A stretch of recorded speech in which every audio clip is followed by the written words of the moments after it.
Welcome to the B Shifter Podcast. It is John Vance, Nick Brunacini, Terry Garrison, along with you today. How's it going, guys? Perfect. Good. Yeah. Nice. It's a great day. Just good? Yeah. It's the lovely. weather changed, Yeah. Nick. Come Yeah. on. It's good in Phoenix, Arizona. Yeah, it's very nice. Very nice. The car didn't burn I leaned up against my pickup truck, and it didn't give me second, third degree burns. So it's a good day. Yeah, I think we may have escaped our hundreds.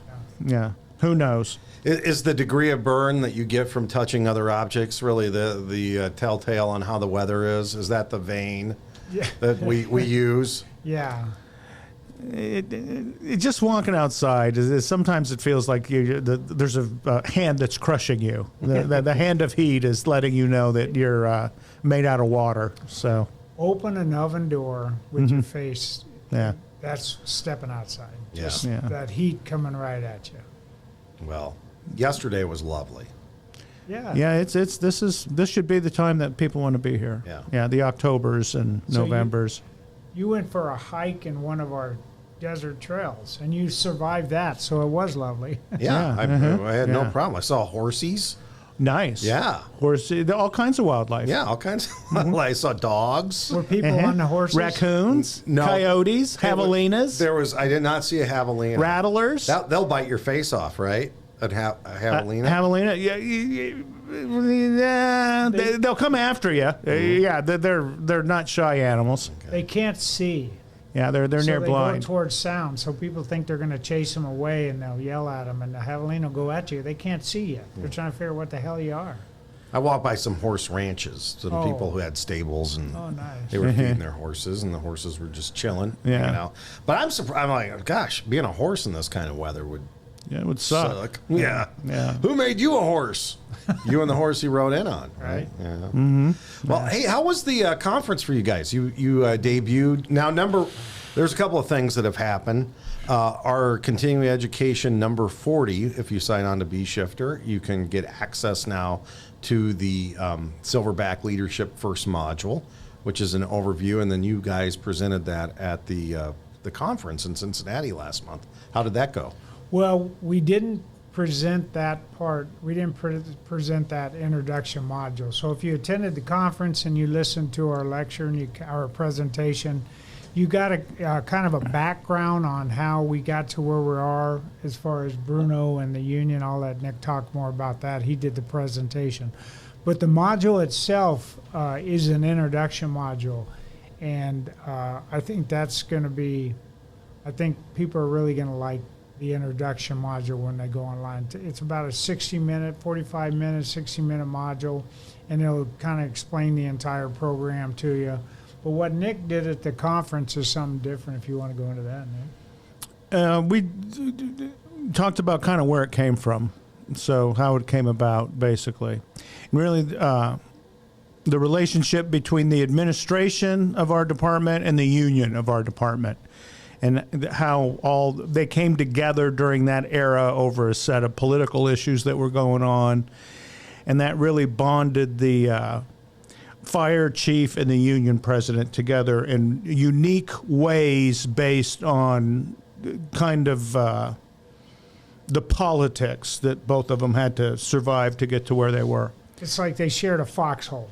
Yeah, that's kind of what happened. And they kind of, they took care of one another during the thing. Yeah. It's like you would, they kind of did the Silverback leadership thing. And this is the way we are set up as an organization. And then this is how we treat one another. And that was demonstrated during that era where they kind of changed the political system in the city.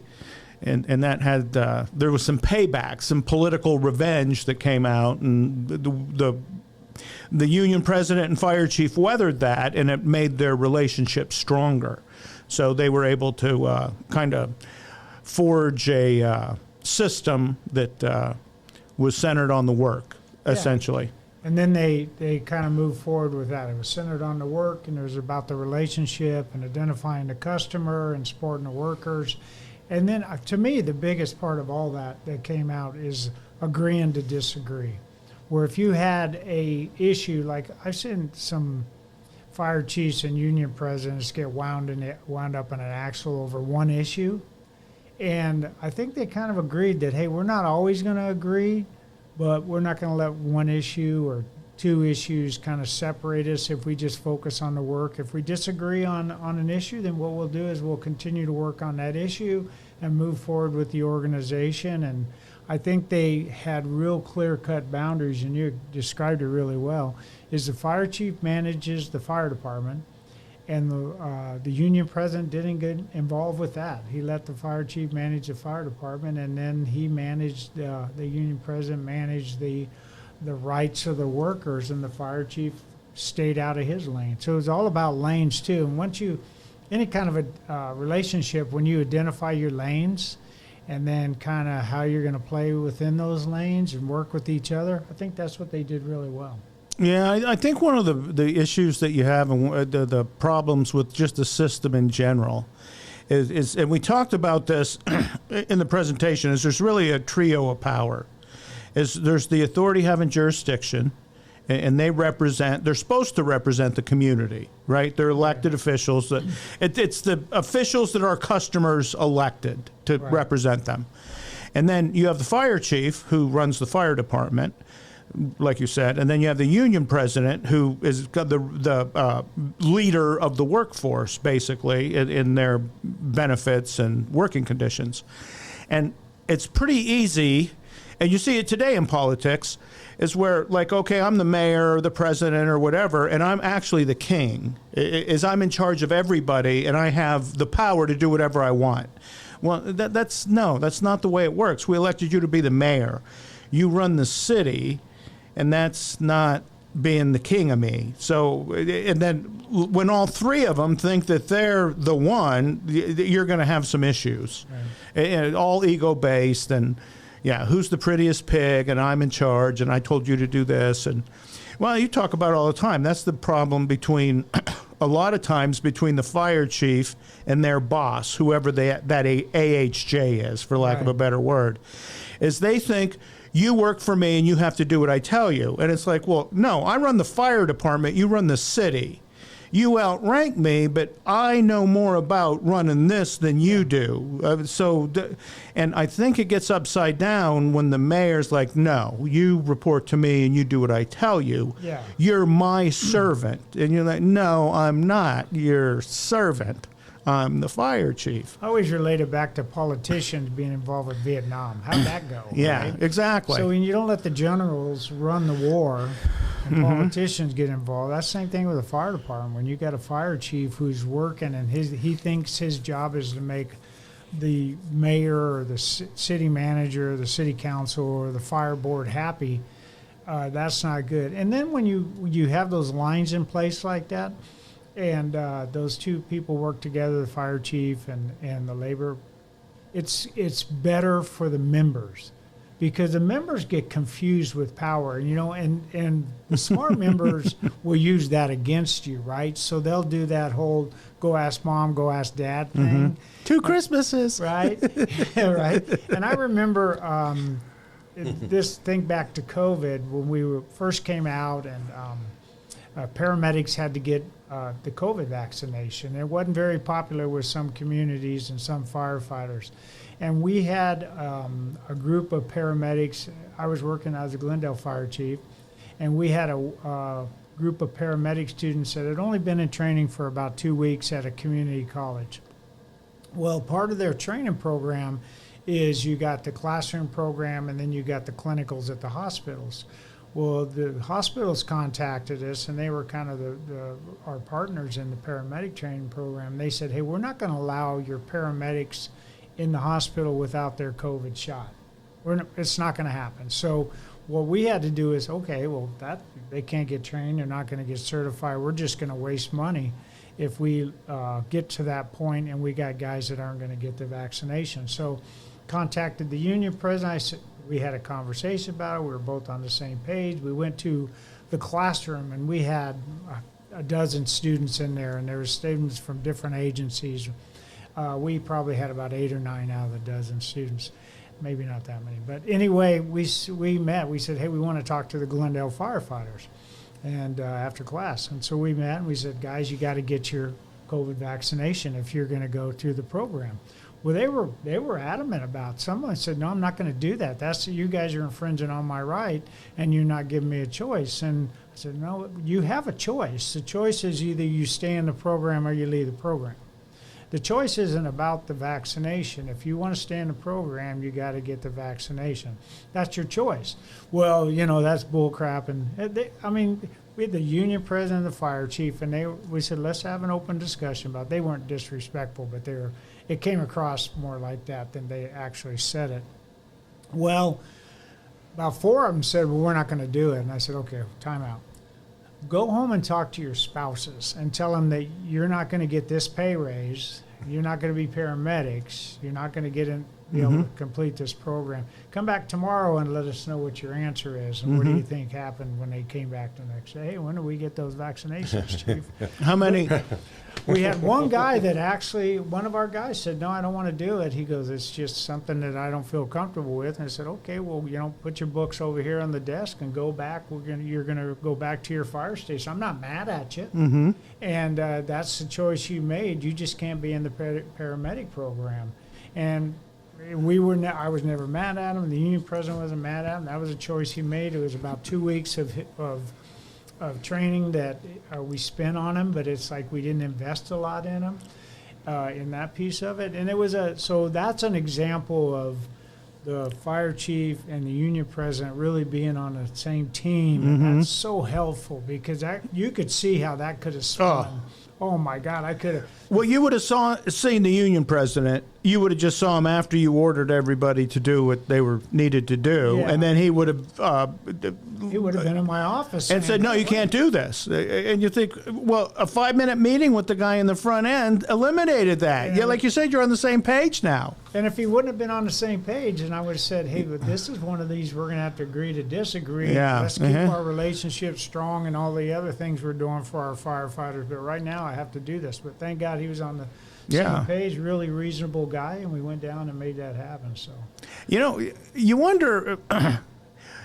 Like with the recruits, and you tell them, okay, you have to wear the SCBA. Well, no, I don't believe in SCBAs. And I want to do it anyway. And you're like, no, you're fired. That's the way it works, pal. Yeah, we have safety protocols that are part of the gig. So, well, Nick, that's important because one thing we had decided when we went into that room with them is we're not going to talk about the benefits of COVID vaccination. Yeah. We're not going to get into the politics of it. The hospital is not going to allow us to complete your training without this. Yeah. That's what we're focusing on. That decision was made for you as the fire chief. This is. I mean, it wasn't you making a decision. It was a decision. The hospital. Yeah. And what's that's a decision you would think the hospital would make too, in that favor, and say, no, you're going to have the best protection, and that this is how you get it. Yeah. And I was happy for the ones that decided to stay, and I was kind of proud of the guy. Honestly, I told him afterwards, that's pretty ballsy move. But your wife supports you, and And I think a year or two later, his concern was, will I have a chance to get in the program later down the road? And I go, yeah, I'm not gonna treat you. We're not gonna treat you in a negative way. I gave you that choice. So, but at first when they said, well, you're not giving us a choice, we're getting a choice. Choice isn't the one you want, but this is your choice. Mm-hmm. And oftentimes it's the way that message is being conveyed. And I think what Nick said, the union president was in the loop from the beginning. So the union president wasn't blindsided by grievances and people ringing this phone off the hook with, did you hear what they're mandating? Because you talked to that person right away.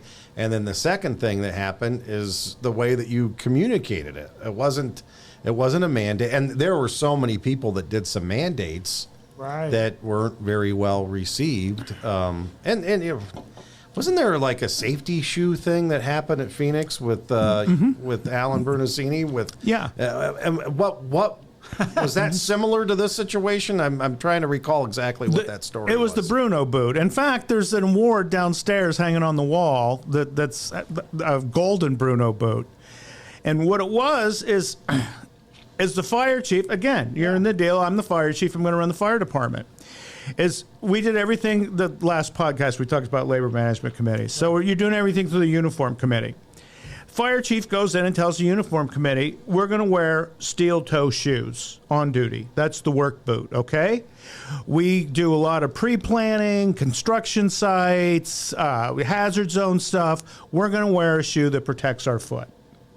And so it's got to have a steel toe, and it's got to be designed like this. He says, pick 1, pick 2, pick 7, whatever you want to do. Go at it. Okay, Chief. Well, the uniform committee did not want to do that. They didn't want a steel toe shoe, so they never made one. And so it went on for a year or two.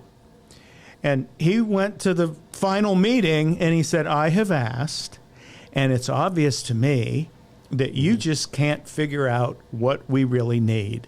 And so he pulled a Red Wing Chukka style 3/4 boot out and said, that's what you're all wearing. I'm done. And they had a shit fit. Mm-hmm. It's like, you can't make us wear this shoe. And so they're going back and forth. And I mean, and there's, see, this is like right after the strike vote, and this is during this era. And I was working with all the union guys downtown at the time. So I was having it was the time of my life. It was so much fun. Yeah. And the idiots believe everything you tell them all the time, so you owned them from the moment. But anyway, and we're not doing it, and we're gonna go on strike. We're gonna show you, and we're just angry about this. And like an 11th hour, him and the union president met, and they agreed on whatever the main issue was that was kind of bubbling between the two of them. I don't know what the hell it was even, but they said, okay, we're going to take care of this. And like the final deal was, and Alan, the shoe, let's like do like a 3-month cooling off period, and then you got 3 months to get the shoe. And he says, perfect. He says, we're good. Boom, boom, hug and kiss. That was it. Next day, the whole, we're going to vote with our feet on this one. And Cantelmi comes out and says, we're going to wear the shoe in 3 months. You got 3 months to get it. And we got this over here and this and this. And so everybody went back, and they were, by the end of the day, it was over, essentially. And everybody was back to their regular roles doing whatever they were doing. So, but that was the Bruno Boot story. And then the award came about. Why? Why is there an award downstairs? Who's that? Elmer Hess was retiring, and he was the assistant chief. And I think he told the old man, "This is going to be the hill you all die on. Is this goddamn shoe of yours?" And he said, "We'll see."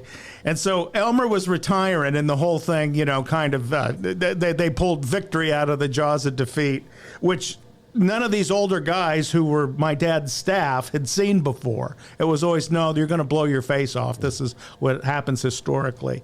So that was a new era for them. It's like, wow, he's actually agreeing with these guys.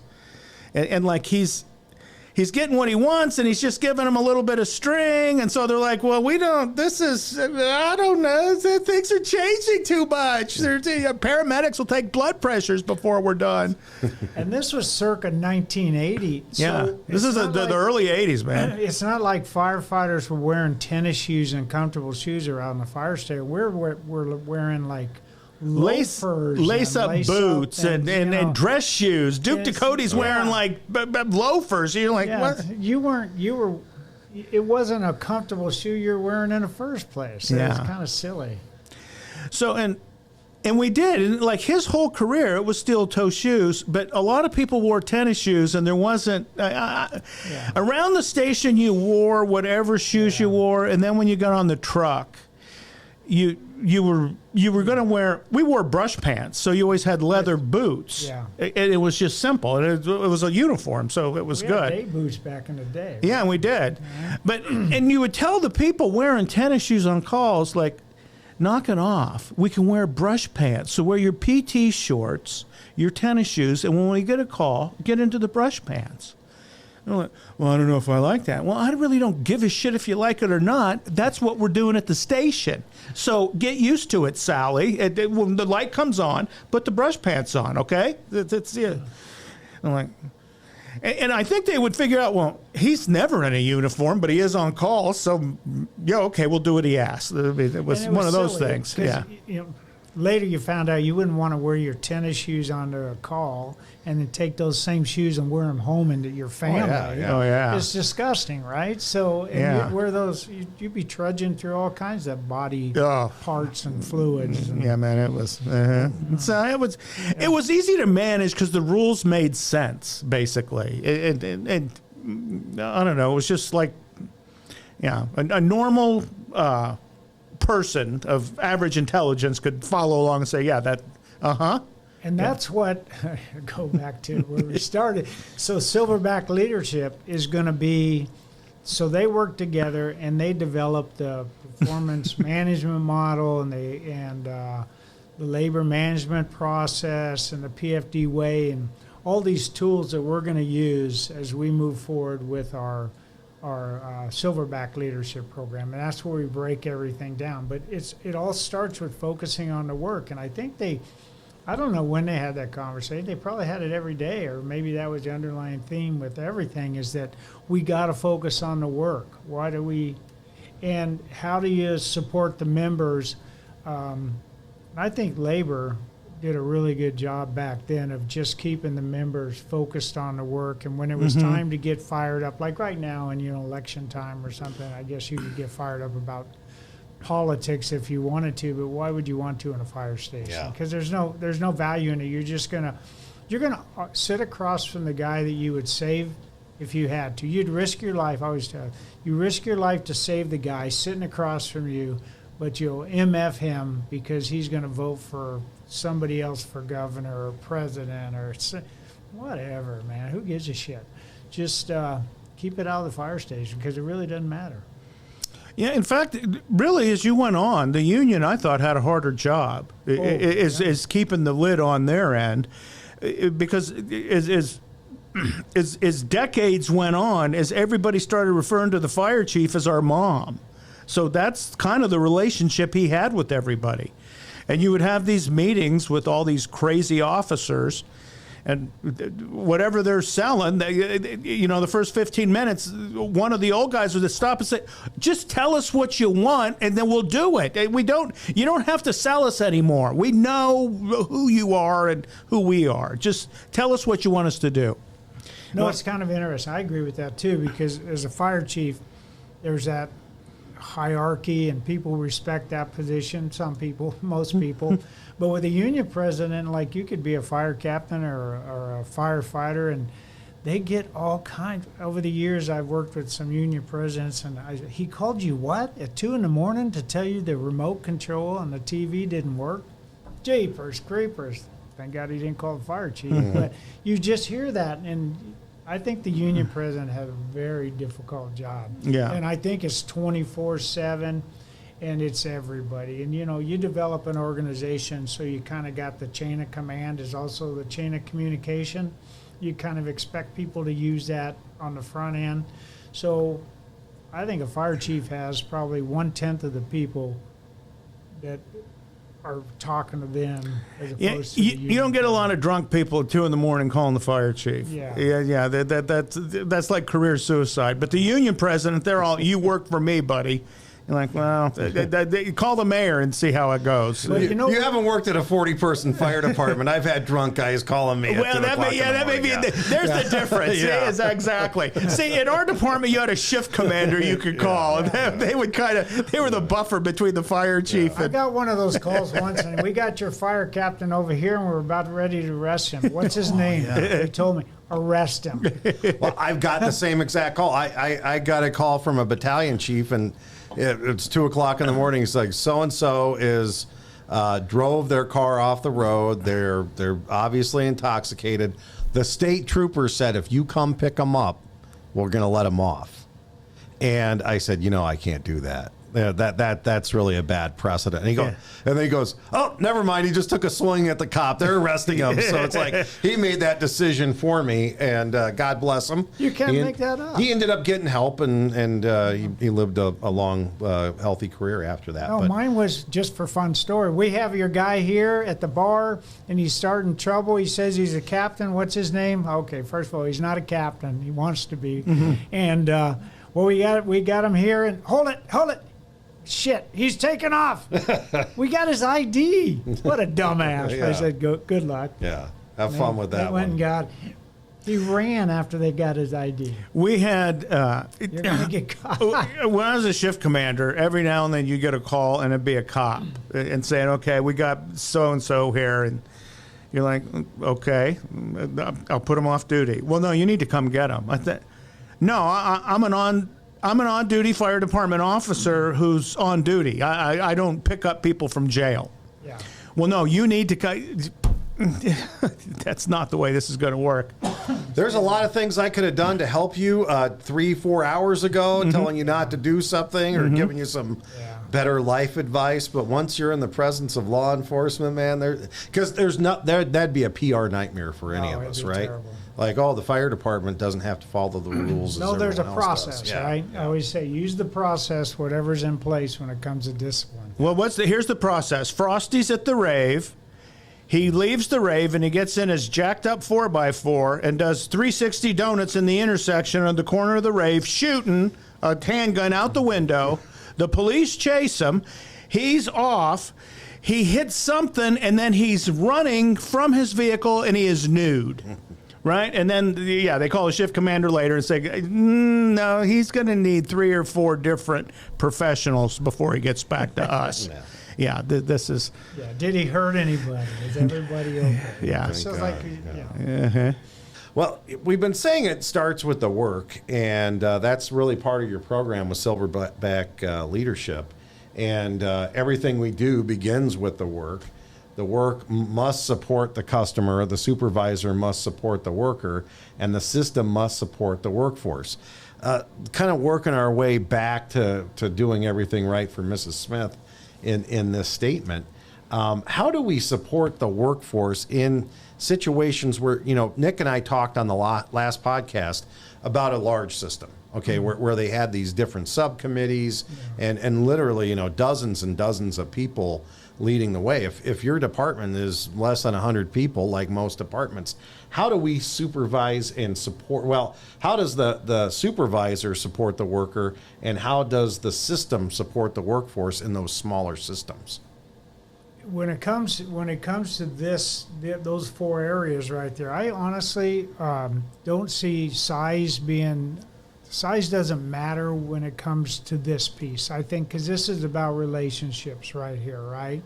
And this is about where a person focuses their attention. So depending on the size, you still need to, in my opinion, you need to focus on the workers and support them as they deliver service to the customer. And it's just that simple.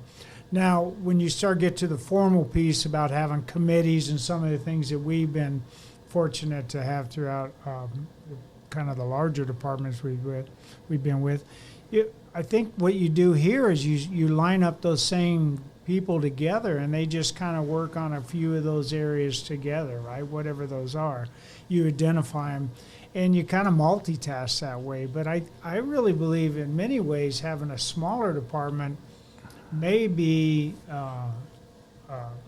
not easier, because you still got to get everything done, but simpler.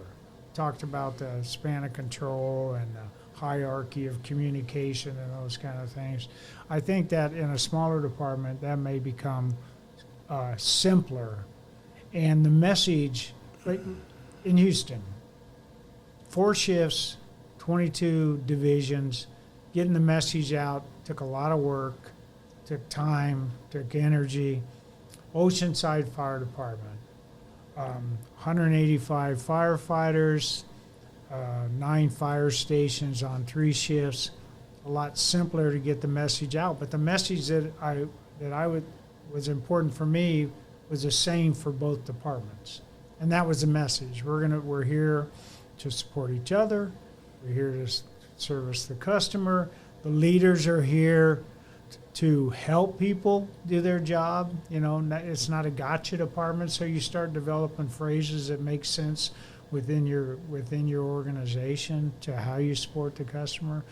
But I think you could. I don't think size matters here. Where size matters for me is like on the fire ground, right? You need to get crews on the fire ground. You need to have what do they call that?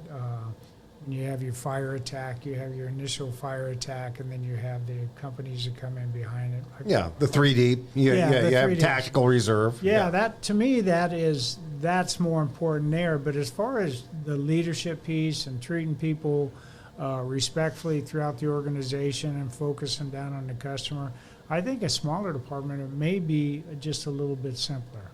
When we did the recovery process in Phoenix, and it was the height of our size as a department. And out of that, really what we did is we turned the organization you use to manage the fire department from a big one to a small one. Is we put training back into the operations division. We put safety back into the operations division. And see, a bigger fire department, it becomes disconnected because those things float out. So like the safety division was doing whatever the safety division felt like doing. Yeah. They weren't lining it up with customer service in any way. It was with whatever the assistant chief, whatever revenge he had in the back of his head is what the safety division was going to do as their mission. Training was the same way, is we're going to throttle anyone who tries to train outside of us. And you think, well, no, you guys can't deliver the kind of training we need to deliver now. We're not doing this by committee. It's got to be real. So, and in fact, doing that, going from big organization to small organization, is it contracted everything. So what it did is like recruit training became closer to the shift commanders. And so that was the next on the list. It's like, we're done doing the old recruit training stuff. Is now we're going to focus on air management and actually like what's involved in completing the task that you're doing. There's no more of the recruit training officers thinking that they're on a cowboy roundup anymore. And this is because I said this is what we're going to do as a captain, then this is what the whole training division looks like. And you say, no. You guys are doing training that's 10 years out of date. We're not. The peak of the roof is not the strongest part anymore. We need to do training that recognizes that. Yeah. So because we did that, is it made everything more effective. And I think what happens is when you get too big, it just becomes unmanageable because it's too far away from the people that can actually fix and make it do what it's supposed to do. The term that I was thinking I couldn't get earlier, I was sitting there, effective response force, right? Okay. You got to have effective response force to manage the incident. Mm-hmm. And you need to have effective leadership within an organization. So when you talk about effective, you're not talking about size. You're talking about how effective are the people in place and are they focusing on the right things. You know, I used to think of that game Asteroid, when you'd sit there and you had a little triangle and you'd shoot the big bolt comets, or what were they? Asteroids. Yeah, they were giant rocks. They were coming towards you, and then there's people that are shooting over here. It's like, no, dude, shoot the ones the ones that are going to hit you, not the ones over here. And we worry about a lot of shit that isn't even going to impact us, right? Mm-hmm. It's like, we're worrying about that. Focus on, if you focus on the firefighter and the customer, you will be so effective as a leader. And the conversations you have about the work is so, like when you, as a fire chief, when I would visit a fire station, I would do a 1 or 2 minute to pull my finger, right? Mm-hmm. But then it's like, hey, how's the work going? What are we doing? What do you all need here? If leaders focus on the work, and it doesn't take more people to do that, it's got to be a direct line. Also, when I was thinking about this earlier, is that, like IMS. When I went to Oceanside, they were IMS purists. And their premise is you had to build the entire command system for everything. So I came from the 8 functions of command and the blue card system at the time, the 8 functions of command. And I said, no, it's expandable. The IMS system is expandable, and you expand it where you need it.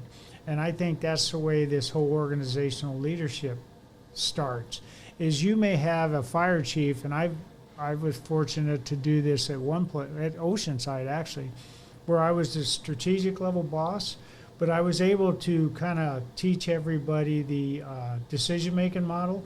So I kind of dropped down in the next role. I was doing something a fire chief wouldn't normally do. Is I was able to train the entire fire department after I arrived there, within a short period of time, and do the class on decision-making model. They hadn't been exposed to that. That was a priority for them, and they asked me if I would bring that, and it's like, yeah, I could do that. So sometimes a leader in smaller departments maybe need to step out of their role and not act so like, no, that's not my job, I'm above that. And you see that sometimes. I was lucky, once again, worked for Bruno. I didn't see that in my career, but I've heard about it with other people. Well, don't get caught up in your position. Do what you got to do, right? Did you watch the game last night, the baseball game? Yeah. And the pop-up fly, there was a pop-up fly, I think, in the 8th inning, and the pitcher, he sprinted off the field. He's like, I'm not even going to try to catch this. Went straight up, sprinted off the field. The third baseman came over and caught it, and it was just about on the pitcher's mound. But he said, no, I can't do that. So with taking on extra responsibilities and not get caught up in egos, you also got to realize that you may not be good at something too, and you need to hand that off. And we talk about that in Silverback leadership. Is the key to power is the more you share it and empower other people, the more you get. So don't try to control everything either. Let people participate. You may have some people sitting in fire stations in some of those smaller departments or larger departments where they have some skills and you just haven't, you really don't even know that they have that yet because you haven't asked, who wants to do this? One of the things you'll hear from like big departments versus small departments is during my career, especially the early part, is all the firefighters that work for any fire department wanted to be FDNY firefighters. Mm-hmm. So we have a ladder truck, and we want to adopt the New York City ladder manual. Well, okay, the New York City ladder manual was written around 6-person staffing. Well, we have 2-person staffing, but we're going to do it anyway. No, you're not. You can play dress up. It's not a Halloween thing. It's a real job, and you protect the community that you protect. If you want to go be in New York, go to New York and take the test and join the fire department. That's who they hire. So, and then, but it's odd because then, like, as quickly as they'll say that, they'll come back and say, well, we're just a small fire department. We can't do this, this, and this. You're like, well, you kind of want to pick and choose what you think you can and can't do. And really, to be honest with you, if you're a 2-person ladder, you really don't need to do FDNY ladder stuff. You're not going to. That's not your role in the world. You're going to be more of a fire suppression specialist. You're not a support specialist. And so, in fact, Alan Brunacini, like the last 20 years of his career in life, said before they sell any fire department a ladder truck, they need to give them a simple intelligence test. It says that you shouldn't be able to do one without the other because it conflicts. There's too many holes to fall into. Explain gravity. Yeah, exactly. That whole deal. So... So the other thing too, and I wrote it down here, is because I remember the first time I was a fairly new captain and I was out teaching for Bruno, and somebody was talking about volunteer versus paid firefighters, and at the time they used the term professional versus non-professional because they thought you're not professional because you're not getting paid, which is bullshit, right? Volunteer firefighters are professional. They fight the exact same fire that paid firefighters. They need to be. Yeah, it doesn't burn any different. When you put them in turnouts, you should not be able to tell the difference. So they got away from that term, right? It went away, thank God, long before the Redskins, right? But it went away because they're all professional firefighters. Well, it was political. It was political between the volunteers and the union, essentially. It was a real deal. I mean, if you look at some of these volunteer fire departments where guys are committed to their community and committed to each other and committed to getting the work done, you will find some amazing leadership that has taken place, and they're doing all the things that the Phoenix Fire Department, in many ways, Phoenix Fire Department, Houston Fire Department, LA, and they're doing them better on a smaller scale.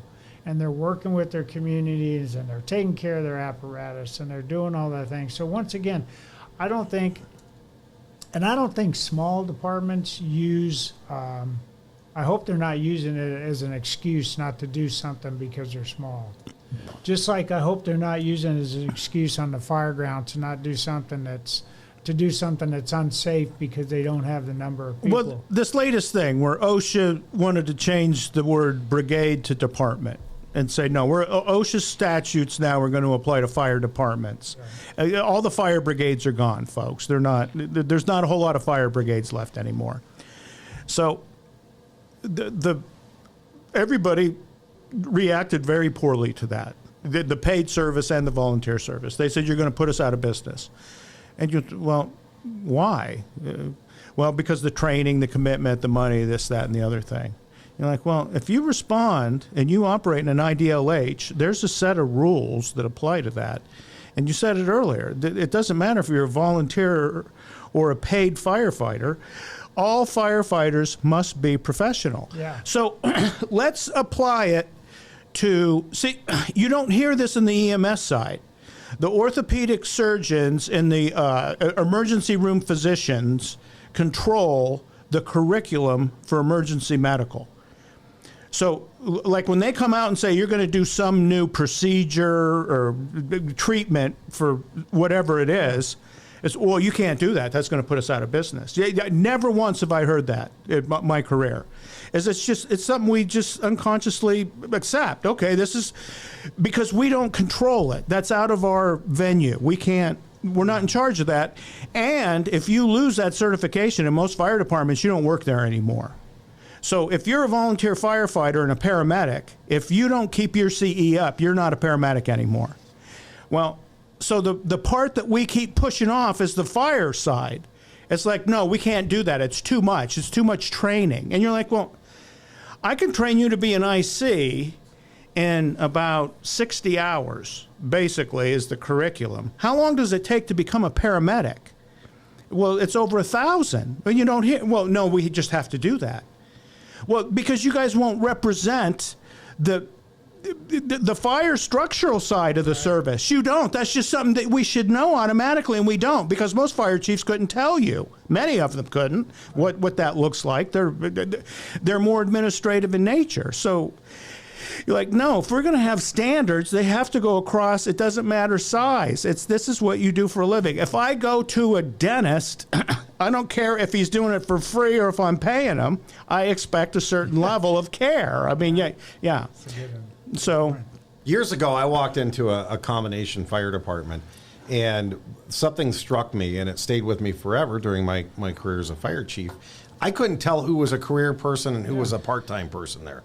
They all had the same uniform on. They were all physically fit. They were all professional attitude. When we were out training, they all had the same skills, and it was a good department. And I always thought, that's the kind of department I want to be a part of, where there's no differentiation between part-time, volunteer, paid on call, whatever it is. I think there's a lot of people over on the volunteer side that uses it as an excuse, or the community puts them into a position where they're constantly fundraising and doing a bunch of other BS. If you have to worry about putting on a fish fry every month to put fuel in your trucks, well, you're not going to have time to train and be a professional on-call department. The other thing I would say is, what's the expectations of Mrs. Smith? Mrs. Smith doesn't care if you're part-time or volunteer or full-time. When the air brake goes on, she expects a certain level of service. Absolutely. Wherever you come from. And using the excuse, we're just volunteers, it doesn't work.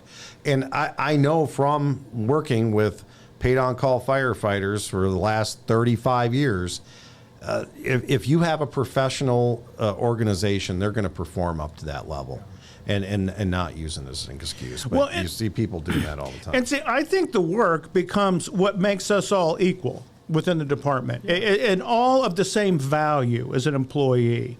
So, like in the Phoenix Fire Department, it didn't matter if you worked in payroll and never went on a call. Is what you did is you supported the people that did by doing your job efficiently. Good point. So, see, and the thing where I get rubbed the wrong way is like you'll see companies that just, they're okay being mediocre. And it's like, no, we don't want to go out and train or do any of this other stuff you want us to do.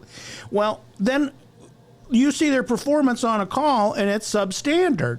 Well, no, we're not doing that anymore, pal. You're going to raise your level of performance to what we call the minimum. And it's not a high bar to get over, but you got to get over it. And I always had more respect for the bosses that would call those individuals out. Yeah. And they wouldn't do it in private because those people never did their shit in private. They're like, no, this is what I should be getting. And they were very vocal about, you need to treat me this way.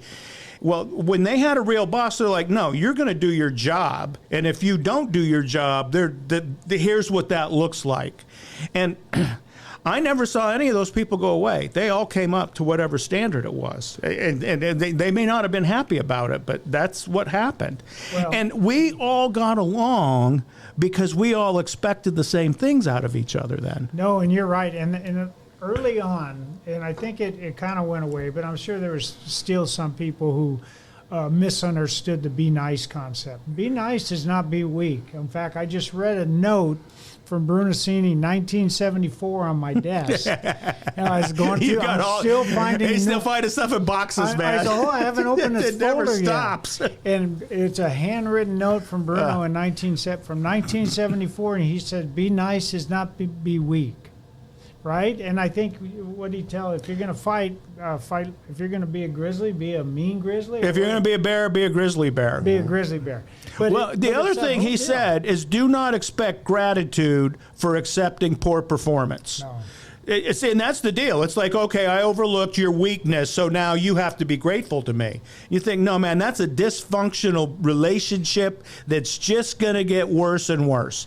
I mean, that should come with baby oil and some other stuff. That's where we're heading. And I think the last bullet point on that page I just read in there is the most unkind thing a supervisor can do is accept poor performance. Yes, that's the most unkind thing you could do. See, we're no longer equal then. It's like, no, they're special because they don't have to do the job that you expect me to do. And you're like, no, that ain't. Yeah. You know, it's funny because Bruno never once has he referred to the size of a fire department when it comes to leadership or firefighter safety.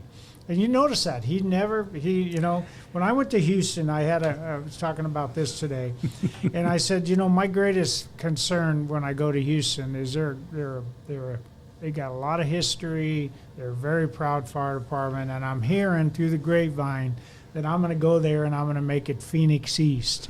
So I was having breakfast with Bruno, and I said, what's the deal with that? I said, because I don't want to do that. Wouldn't take the Phoenix program and try to lay it anywhere. I didn't do it in Oceanside, and I wouldn't do it in Houston. And he said, Terry, tell them that the Phoenix Fire Department is the best fire department they have in Phoenix. Yeah. Mm-hmm. And the Houston Fire Department should be the best fire department they have in Houston. Mm-hmm. I said, that's it. So I used the hell out of that, and it made sense to people. And I think that's the deal with when it comes to size. Whatever you do, the best you can with the size you got, right? And the number of people you got. You may have to double up some of that leadership stuff. I don't think you want to double up on in the hazard zone. That requires a specific amount of people. But when it comes to organizational... If you deliver fire department service, you have to be certified to do it, whether it's EMS, hazmat, special ops, or structural firefighting. The one place that we get drifty is structural firefighting because it's the one that we're in charge of. There's no outside agencies, really. OSHA would come the closest, or FEMA, and FEMA tries to help. I mean, FEMA funds a ton of training and equipment and other stuff the fire service does. So, see, that's another part of leadership is I don't have the money. Well, there's places to get the money, pal. About 90% of all the available funds for that go back to where they came from because people just don't ask for them. So it's like, well, no, if you want this, this, and this, and I mean, you can hire people even. If you need more robust safety and training, hire individuals to do that in your department, and the government has programs that will help you fund that. I think one of the limits that a small department has is seeking out other departments or information or training programs, because they get kind of closed in-house, and they don't see what's going on around them. I think I'm going to hit the Silverback Leadership Program. And that's why this is a good program, because Nick's making it this first, when we push out these modules, are going to be free as part of the package. Yeah. And there's some, like I said, as we build, anybody hooked up with us has access to them. So you're a leader in a smaller department, you're sort of like, hey, I want to get this moving forward, but how do I do that? Well, we're going to have the performance management model. We're going to have some the accountability model. We're going to have some scenarios and some because we're going to use the scenarios just like we do in Blue Card, where, hey, this worked in this department, and we'll share it. And so hopefully we'll be able to help people who want to do a really good job with that, but they're not sure how. Well, in the leadership content, we'll do Silverback, and that's going to take about another year to finish it. And we're updating other textbooks, but then part of the Silverback project is we'll do like senior advisor specific stuff. So if you're the ranking on-duty officer for your shift, there'll be a lot of leadership stuff in there, and just kind of other.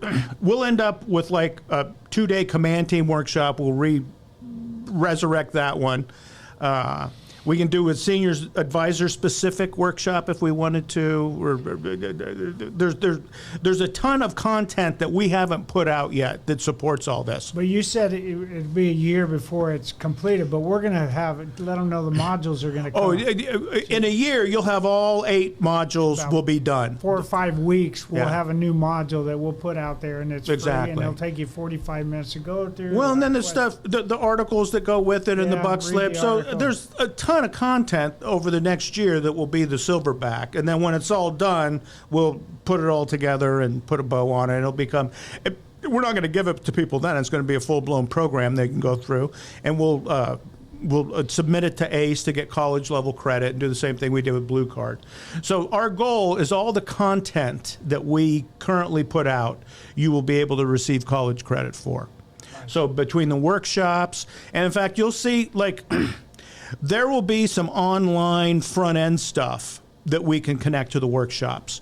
And that will make it a lot easier to, maybe you go to a workshop and you get 1.5 college credits for it, or CE, or whatever you want to call it. So we'll just keep expanding the library of college credited offerings we give here. All right. Well, as usual, I have more questions, but we're running short of time, and I want to get a timeless tactical truth out. But we'll continue this conversation very soon, right? We can do it tomorrow. All right. We will continue. Yes. Suck it to me. Timeless tactical truth from Alan Brunacini. Sorry for scaring you, buddy. This is the Jack of Clubs, and this one says, the risk management plan must be known and understood by every team member. The risk management plan must be known and understood by every team member. When do we start talking about risk management with our firefighters? Is that a recruit academy conversation? Absolutely. Mm-hmm. Yeah, absolutely. And in fact, when you're in a training fire, right? There's risk management. So, yeah, I think that'll be something that just comes off people's. And then for years we would know. You would hear guys say it. We'll risk a lot to save a lot. Go throh the process. But then you'd ask them, "What does it really mean?" And they go, So, well, and then when you actually start discussing what it means, they start arguing with you. Yeah. And it's like, no, you think, well, no. Dan Madrikowski describes the critical factors. And then what are you going to do? It's like, well, that's not survivable there. So we're going to do this, that, and the, well, that you're going to start, when you say not survivable, you got to search it. And you think, yeah, you do. But when we do that's kind of the alignment of our tactics now based on the real world conditions that we're looking at. I think that's why Gordon Graham was so successful, because he could describe risk in day-to-day circumstances. And what he was really telling firefighters is you got to risk issues lying in wait. Yes. Yeah, that's. And to this day, if I see a fuel tank at a gas station, I don't go get gas there because of what he told me. But I think people really need to follow that, and you probably read it again at the end. But they need to understand and not just be able to state it. But the beginning of understanding is being able to kind of remember it. Well, and then applying it. Right? See, the other part of that, though, is during the first half of our career, where did half of the line of duty deaths occur? Driving. The training academy. Half firefighter fatalities happen in training settings. Well, you're going to teach a new recruit risk management. You probably don't want to kill their classmates during the academy. I mean, and that we did that. It was like, we're going to see what you can take. So it becomes this like man-called horse gauntlet you have to run through to prove that you're one of the group. And you're like, well, yeah, we want people that can do the work, but we shouldn't kill you fettering you out to figure out who that's going to be. That's not a smart way to do your business. It's very disruptive, both inside and outside the organization. Risk management sometimes is hard to for a group of young individuals who came up in a system where they say, hold my beer and watch this. Yeah, exactly. Well, and they're not going to, you're 20 years old in the academy. Yeah. They talk to me about death and a pension. Yeah. Silly old man. It's going to happen to somebody else. But it's a organizational responsibility because, if one person in the organization doesn't understand risk, it's Charlie Company getting way too out in front of the rest of the battalion, and now you got to risk your life. You got to have strong task and tactical level supervision and proficient strategic level management. That's what does it. And that's where after action reviews, and really we talked about early, is letting low performers get away with stuff. No, that's where you got to say, hey, when you look at our work, is what saves the day is doing the correct thing in the front end. During the first 5 minutes is what sets the stage for that. And most of the time, if they'll show up and take the correct set of actions, they either eliminate the risk or they figure out the risk is so big in these areas, we're just staying away from this. Based on that decision-making model. Yeah, training them to do the work. And it's like, hey, we're here to save shit. We de-escalate hazardous situations in the community. We show up and we save things. And we're just not going to let it burn down. We're going to save what we can, but if the whole thing's going to the dump, Matt Drakowski said at the conference, why even put water on it? Let it burn. It's going to be gone sooner. You're not going to foul the water table. So you've got to... I remember Halton was going crazy once about just the responsibilities of the first apparatus operator, and they said, you can't quantify any of this. And you're like, well, if you can't, then you can't do your job, pal. You were going the wrong direction with this one. Is everything you said is the reason we need to train. That you just said it. No, it's too much to manage. You're like, nah, you're wrong.